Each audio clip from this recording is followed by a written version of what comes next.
Hi, everybody. Thank you for waiting. Sorry to be late. These early caucuses, we're taking a lot of time to discuss all the great issues. But I want to thank Senators Reid, Klobuchar, and Whitehouse for joining us. It's a busy week. Senate Democrats remain focused on President Trump's cabinet hearings starting today with the hearing of Pete Hegseth to be Secretary of Defense. If today's hearing is a sense of what's to come, we are deeply concerned. It's no secret Mr. Hegseth has some incredibly troubling allegations against him. He is, by all accounts, woefully unfit to be Secretary of Defense. So much so that my colleague Senator Reid requested to allow all committee members to review all FBI background documents. Chairman Wicker said no. What's he afraid of? What are they afraid of?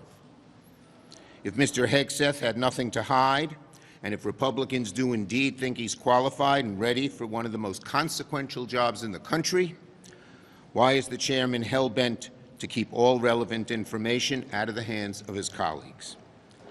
To dismiss the allegations against Mr. Hegseth, but then reject full transparency is at best odd, suspicious, concerning at worst.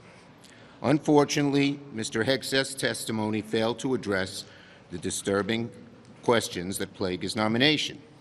So, it appears that Mr. Hegseth's strategy is to follow the 5 Ds of Dodgeball: dodge, duck, dip, dive, and dodge.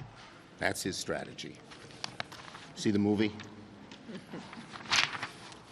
Mr. Hegseth failed to explain, for one, why someone with his lack of qualifications should be entrusted to lead our armed forces. Why should America entrust our military to a television personality who has never led any large organization? No answer. Mr. Hegseth failed to answer for his deeply flawed history of financial and organizational mismanagement. Why should he be the one entrusted to manage the huge, complicated Pentagon's budget when he couldn't even do well with much tinier organizations? No good answer. When asked about his comments as recently as 2 months ago, when he claimed that we should not have women in combat roles, he had no good answers. Being Secretary of Defense demands discipline, it demands character, it demands restraint.